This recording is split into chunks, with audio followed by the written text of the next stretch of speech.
Good morning everyone, and it's nice to be back. Quite frankly, I hardly know where to begin because so much has been happening, but I've got to go back to Australian savings bonds. In July and August of last year, I almost urged people to mortgage the home, so to speak, to invest in Series 22 Australian savings bonds. And of course they were offering an interest rate of 14.75%, and what a gift they've turned out to be. After Series 22 were withdrawn from sale, we then saw the introduction of Series 23, admittedly offering an interest rate of 13.75%. Well, it didn't surprise me to find out that Series 23 would be rushed, and I hope that you took the advice and bought some Series 22s and some Series 23s. Notwithstanding that, Series 24, although they only pay an interest rate of 12.25%, are still looking a pretty good investment. And let me tell you why.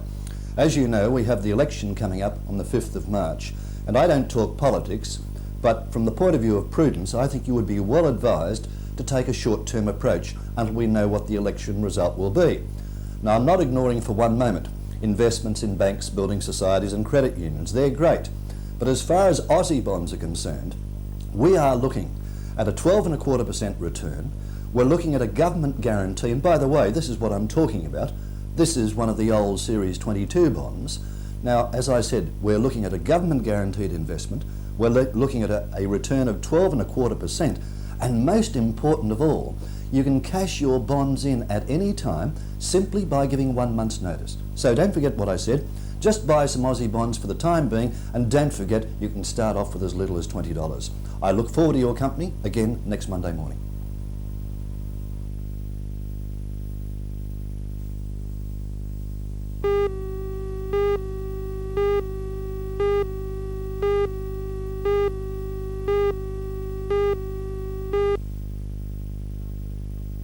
Good afternoon, John Lloyd Green from the Newcastle Show again. As I said, it's a very good afternoon, and they talk about show lucky dips. Well, this year they've certainly got the big one, the lotto draw, and these three lovely young ladies are here to give out the tickets, and it's all going to happen in a very short space of time. How lucky do you feel this morning? Pretty lucky? Oh, that's good. Only a very short time now to the first draw, and excuse me, you couldn't be any closer to where the action's happening. You're feeling lucky today, are you? Yeah, just a bit. You going lotto much, do you? Yeah, every week. You enjoying the show, are you? Yeah, it's good. This is what... Well, I think more than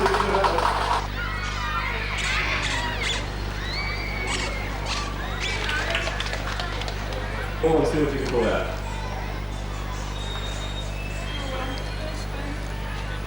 There we go. Deluxe Mixer with... It's really quite a fantastic afternoon out here at the Newcastle Show now. There are literally, well, it seems like thousands of children out here and having a tremendous time. This, for example, the Dodgem cars, like I've never seen them, they're certainly upgraded. They're having a tremendous time and a safe time. And so far there seems to be no disruptions, and everybody, as I said, really couldn't be having a better time. This is the main entrance, so if you get lost, come straight back here. Ask one of the policemen how to get back to this spot here, okay? Okay. Meanwhile, in the cattle ring, the big moment has arrived with the presentation of the champion Frisian cow. Also, there'll be the presentation of the champion Guernsey cow. Thank you, sir. Thank you. Well, Mr. Don Gardner, as chairman of the cattle committee, this is obviously the one that's taken out the big award.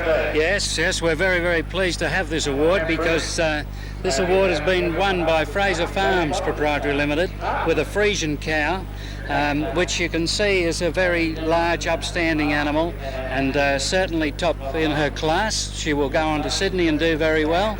And Fraser Farms are a fairly strong exhibitor with us, and we're very, very pleased that they've been able to come up with this because we've got some of the best cattle in Australia here today.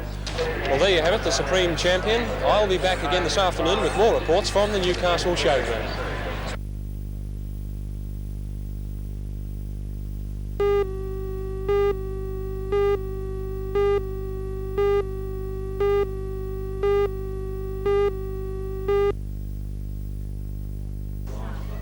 Good afternoon again, John Lloyd Green from the Newcastle Showground. Well, we've had a bit of rain for the first time in 4 days of the show, but that hasn't stopped the show running extremely successfully, and record numbers are certainly imminent. I'm going to do a report now from the nerve centre of the show where it has all been made possible.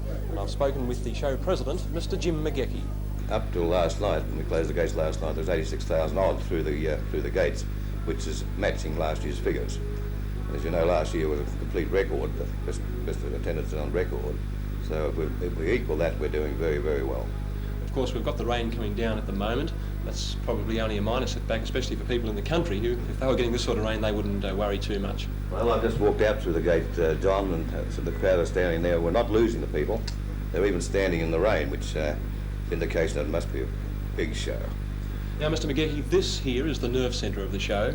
I believe it's been run extremely well this year. No complaints. That is really quite a feat. I can't remember a show in 20 years that's gone to this stage of the show and not received one complaint. Well, the girls have been working now for 4 days solidly. What could they be doing now after working 4 days so hard? Well, they're mainly fixing up expenses for judges, paying out prize money, collecting certain information that's required for press and results for ring events, cattle, all that kind of thing. But they're extremely busy. Of course, the idea of having those girls exposed to the public so the public have got direct access if they have got some problems. Well, the show certainly does go on, and that's thanks to that tremendous bunch of workers in the Secretary's and President's office. In my next report, I'm going to bring you 2 special exhibits, including the major award winner. This is John Lloyd Green from the Newcastle Showground.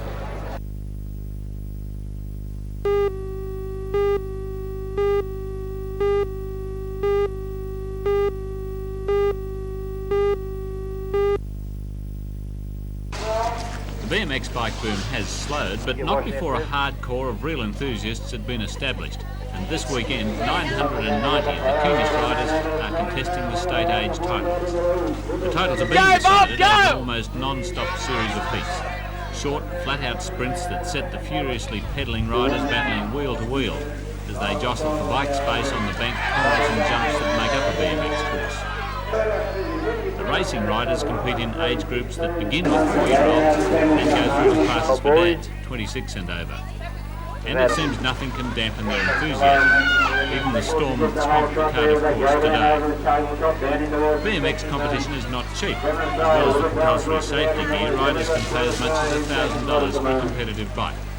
But there's no shortage of those wanting to compete. The 2-day meeting is the second largest ever staged in Australia, and families have come from all over the state to ride at Cardiff.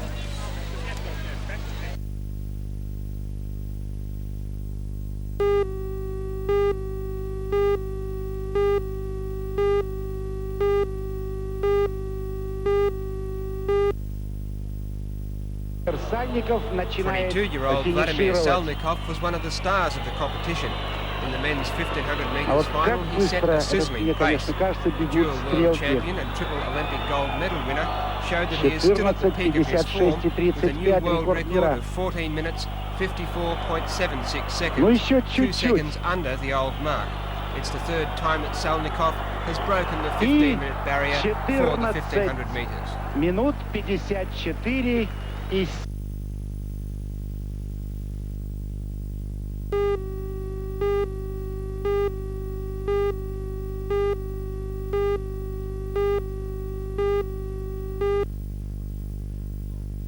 The Lowland Men's Bowling Club in Cooks Hill was formed in 1892, but it's taken until today for women to form their own club on those hallowed greens. For 91 years, the club rooms had been a place for men only to join their colleagues in a post-game drink. Now, all that's changed. Today's sombre and hushed opening ceremony saw the end of male dominance. The Lady Bowlers provided a guard of honour for their special guests from the Newcastle District Headquarters. Then it was the traditional first bowl, with District President Mrs. Jean Keane doing the honours. The idea to form the club was floated last August, and according to the club's foundation president, Margaret Curran, most of the men have welcomed the move. We had 31 foundation members, and today we have 56, and we've still got them coming in each month, 3 or 4 a month. And what's the reaction from the men? Well, they're delighted. I think they're a little bit sceptical at the beginning having women around because they've never had women in the club before. But now I think they're delighted that they've taken us in.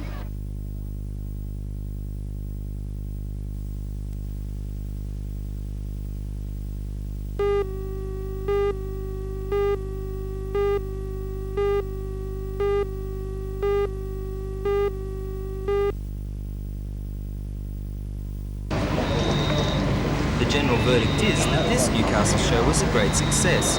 Organisers had hoped that the show would set a new attendance record, but these were dashed by rain on Friday night and Saturday. Attendance for this year was about 10,000 down on 1982. Nevertheless, as the showies packed their trucks today, they agreed that the crowds had spent freely. The work continued today as one of the best ever collections of death-defying rides had dismantled. In the produce areas, there was little to remind the workers where the animals had been, and casual labour, hired by the show committee, spent today raking away the debris. By tomorrow, the little city that was the show for the last week will have disappeared.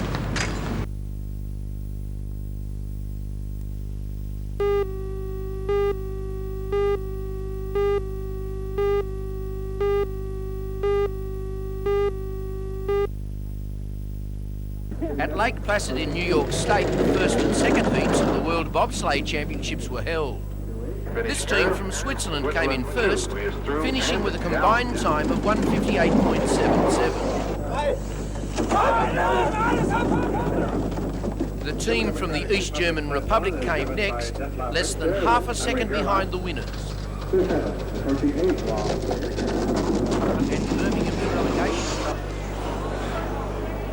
In Helsinki, Finland, Japan's Akiro Kuroiwa won the men's speed skating title after defending champion Sergei Helebnikov of the Soviet Union fell at the 500-metre mark. Akira Kuroiwa, 38-14.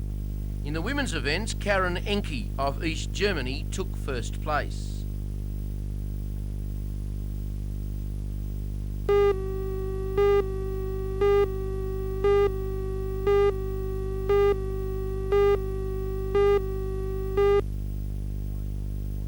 Minutes, 49.8 seconds.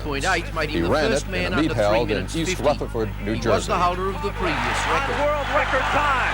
You see the clock in the upper right-hand corner. Eamon Coughlin out of Ireland, the current indoor world record holder, trying to break his own time of 350.6. Eamon Coughlin will win the mile in the Meadowlands. And he has gone under 350. The first mile ever under 350. This is a new world record.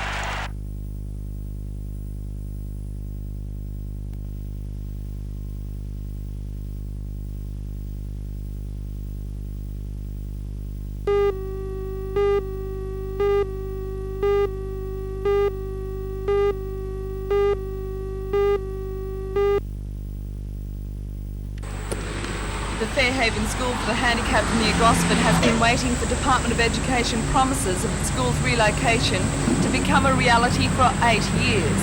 The endless delays in construction have forced the 80 handicapped children to remain in their rented demountable classrooms. And now the parents say it's time to take action. Secretary of the Parents Association, Mrs. Kath Dodd, whose daughter Carmel attends the school, is angry. The latest letter from the department claims commencement of construction is pending council approval. But Mrs. Dodd says the council approved the development 6 months ago. Mrs. Dodd, what problems are there at the school? Well, there are so many problems I wouldn't quite know where to start. One of the problems is that we've been waiting at least 8 years for relocation. Most of the children are in demountable classrooms. There are 34 boys sharing one toilet, which isn't good. There are no covered walkways, so in wet weather the children have to go out in the rain and also to get drinks of water. And the department has stalled this again and again and again, and we're all feeling rather fed up with it. Do you think you will withdraw your children from school? Well, that will have to be a decision for the meeting. I personally would be willing to.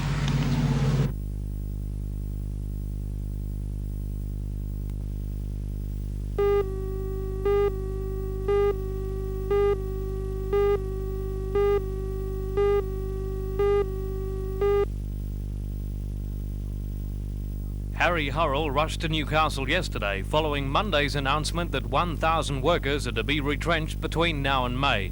He met with management for an hour and a half. I spoke with him minutes after the crucial talks.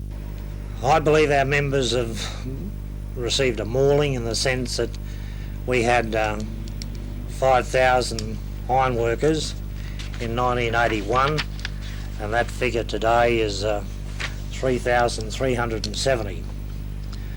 And many of them have had to accept early voluntary retirement on standards that I regard as less than satisfactory.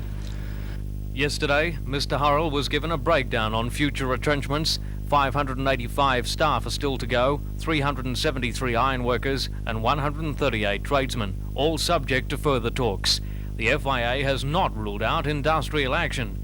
The aim of the company is to have Newcastle producing 1.5 million tonnes a year with a workforce of 6,000. Can BHP achieve this?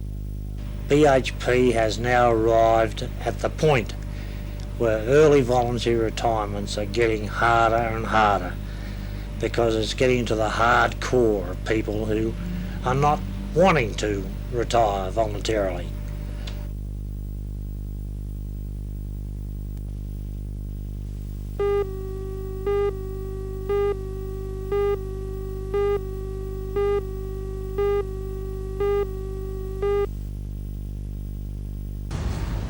Most service stations in the state have agreed to act as agents for the appeal.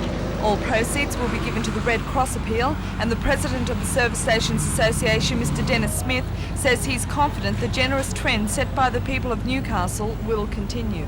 Well, we feel it's a very worthwhile cause that's being called on here, and being in a situation where very easy access into the places, and we're opening the hours for people to get into and donate if they feel the cause is worthwhile. Do you think that's been one of the problems, that it's been inaccessible, some of the deposit points? I'd say that has a bit to do with it, yeah, but I believe some of them have been reasonably successful around here, but I think the cause is also there for to go on with. And how does your scheme work? Well, we have a book of tickets issued from each site, and the people just call in, and each ticket is worth a value of $1, and the public can donate whatever they feel, and they'll be issued $1 per ticket.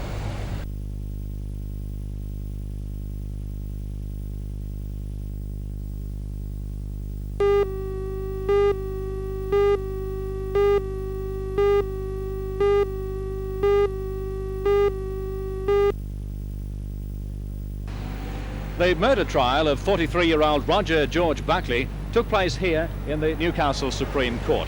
Yesterday morning, Buckley pleaded not guilty to a charge of having murdered 37-year-old Mrs. Joan Evelyn Farmer at a Foster caravan park last December the 4th.